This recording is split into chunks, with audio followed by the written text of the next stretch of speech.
Hello guys! Hello Aquarius! Welcome dito sa aking channel, Kapalaran 888 Aquarius. Alamin natin Aquarius kung anong messages, vibration, gabay, energy para sa inyong lahat. Ito ay general reading, so pwede kang makaresonate. Gamitin mo ang iyong intuition sa panunood. Okay? Ano ba Aquarius ang messages na pwedeng makuha natin?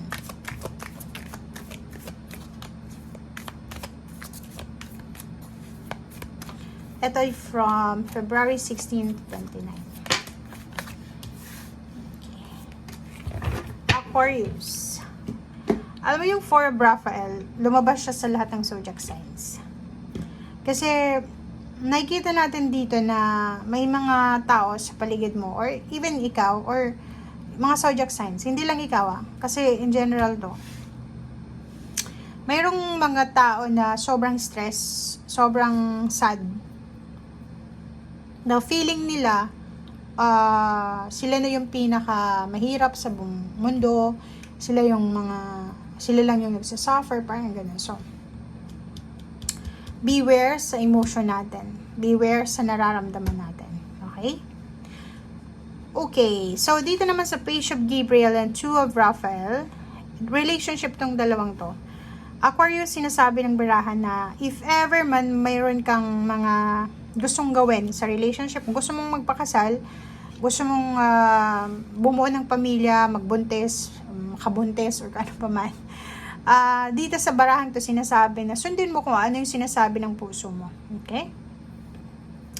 If ever man na may mga issues yung relationship nyo, may tampuhan, hindi ka magkasundo, ang dami-daming mga kumukontra sa relationship nyo, ang daming mga tukso, sinasabi ng baraha dito na kailangan mong ipaglaban, kailangan yung dalawang ipaglaban kung ano tong nararamdaman nyo. Okay, so may pagkakataon din kayong dalawa na magkarelasyon na posibleng or hindi pagkakataon, yun pwede posibilidad or oportunidad ng isang adventure travel. Pwede kayong dalawa together, lalo na kung wala pa naman kayong anak, live-in partner, mag-asawa na hindi pa nagkakaroon ng anak. Pwede kayong dalawa na makapag-trabaho, magkasama kayo sa isang lugar. Like, pwedeng makapag-abroad together, or posibleng makaalis ng bansa, or makalipat ng company together, na mas magiging maganda ang takbo ng inyong career sa lugar kung saan kayo papunta.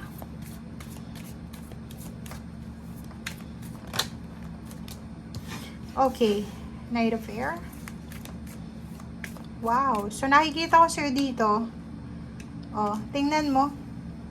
Ang ganda ng baraha mo, Aquarius, kasi number 19 siya. And completion, achievements. Accomplishment to eh.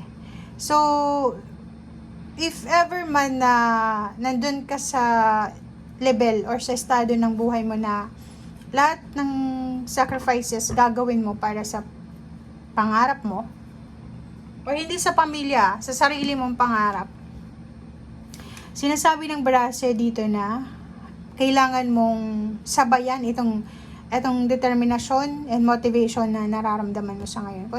Kasi kung makikita mo dito, sobrang, yung iba sa inyo nalulungkot kasi hindi nyo alam kung saan kayo papunta. Pero yung iba naman dito, sobrang positive yung mindset nila eh. Alam nila kung saan sila papunta, alam nila kung ano yung gagawin nila, alam nila kung ano yung sisimulan nila, parang ganun. So, yung motivation mo, yung determination mo is nasa tamang direction ka, nasa tamang level, nasa tamang oras. So, gawin mo na siya kasi kung ano man to na nasa sa isip mo ngayon or ano man to na pinaplano mo ngayon, ito yung magdadala sa iyo ng recognition, success, and new life. Diba? Kasi ito yung positive vibration eh. So, sinasabi ng baraha, sa ngayon siguro malungkot ka or sa ngayon is nandun ka sa sistema na blurry yung paligid mo, kahit may trabaho ka, kahit may relationship ka, feeling mo walang improvement, feeling mo nandun pa rin sa stagnation, or yung feeling mo na hindi ka masaya, or feeling mo kahit anong gawin mo, empty pa rin. 'Di ba? So, sinasabi ng barahan na kailangan mong tulungan ang sarili mo. Maging aware ka sa emosyon mo kasi the more na magiging negative yung emotion natin, the more na magiging negative din yung result ng kung ano man itong gusto mong gawin sa buhay. So, make sure na gawin natin to ngayon mismo. 'Di ba? Kasi sayang yung momentum Sinasabi ng barahan na nasa tamang direction ka. Yung plano mo, ang nakikita ko mag-asawa, mag-boyfriend, girlfriend, mag-partner na nagpaplano sila magkasama na tara, apply tayo ng trabaho sa ibang lugar, sa ibang bansa or kano pa man. Parang ganun yung nasa mindset nila.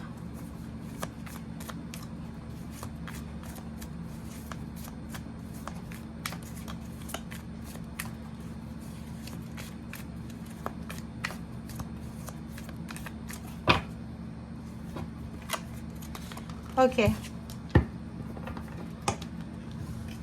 First two cards natin is Knight of Pentacles. Tingnan mo, may magandang balita dito may parating na balita na pwedeng ang dala is trabaho. And if for example may trabaho ka na sa ngayon, marami pang parating na oportunidad na pwedeng magdala sa iyo ng pera, 'di ba? So, kung makikita mo dito, kung ang focus mo is kumita ng pera, kung focus mo is yung financial success, ang sabi sa'yo dito ng Knight of Pentacles is slowly but surely parating na kung ano man to na deserve mo na money. Diba? Tingnan mo siguro yung iba sa inyo dyan, siguro lalo yung mga matagal nang naging unemployed or yung mga yung nagtatrabaho dati sa yung yung trabaho nila is from 8 a.m. to 5 p.m. 'di ba? Yung may break time, ganito ganyan. Ihanda mo ang sarili mo kasi etong trabaho na parating sa iyo is kailangan mo dito ng malakas na pangangatawan. So if ever man na gusto mong mag-apply ng trabaho sa ibang bansa or sa ibang lugar, ihanda mo yung katawan mo kasi etong 10 of Wands is sobrang obligation, duties, responsibilities, multitasking, overworking ang kailangan mo dito. Kailangan mo din mag-focus sa trabaho. Yung parang like 'di ba yung iba na nasa ibang bansa, nagtatrabaho sila sa gabi, nagtatrabaho sa umaga, parang ganun. So, ihanda mo yung sarili mo, lalo na kung yun ang gusto mo. Yung makapunta ng ibang bansa or makapunta sa isang company na mataas magpasahod siya.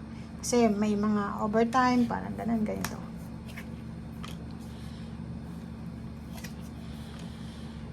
Wow, ang galing Kakaloka Sinasabi ng baraha dito na parating na.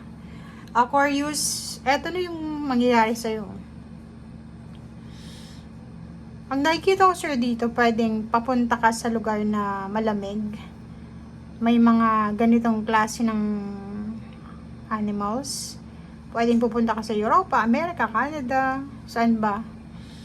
And nakikita ko dito yung pagta-travel mo. May magta-travel dito papunta ng ibang bansa. Or pwedeng yung iba magta-travel back home, galing sila sa ibang bansa. And etong pinaplano mo or etong gusto mong mangyari sa buhay mo, walang sino mo nang pwedeng makakontrol nito Kasi ikaw mismo ikaw yung magdadala ng sarili mo diyan sa lugar na 'yan. Kung makikita mo, manifestation mo 'yun 'di ba? Yung ang manifestation mo is yung nandun ka sa tuktok ng tagumpay, protektado ka, magkaroon ng stable na job, stable na bahay, stable na tirahan, stable na lugar, stable na bansa. Parang ganun na nakikita ko. And makukuha mo siya. Pero yun na nga. Ngayon pa lang, planuhin mo na. Lalo kung nasa below 30 years old ka pa lang. Or even below 40 years old. May pagkakataon ka pa na magtupad ito. Kung makikita mo dito, standing stone, ikaw yung pinakamataas sa lahat. Parang ang gusto mo dito is ikaw yung pinakamayaman sa buong angkan nyo. Sa magkakapatid, sa magpipinsan, parang ganun. Ikaw yung hinahangaan, ikaw yung hahangaan, parang ganun. Parang yun yung minamanifest mo. Recognition, rewards, awards, success, yun ang double confirmation dito na pwedeng makuha mo kung itutuloy mo tong determination and motivation mo. So, parang ang sinasabi ng baraha sa'yo, Aquarius, na tama yung naisip mo. Tama yan. Okay, tama. Huwag mong parang questionin kung ano yung naisip mo. Kasi minsan parang nagiging negative ka. Tingnan mo to. Okay? So, nasa tamang direksyon, nasa tamang momentum, motivation, determination lang ang kailangan para mag-step in ka na doon. Okay? Thank you guys. Bye!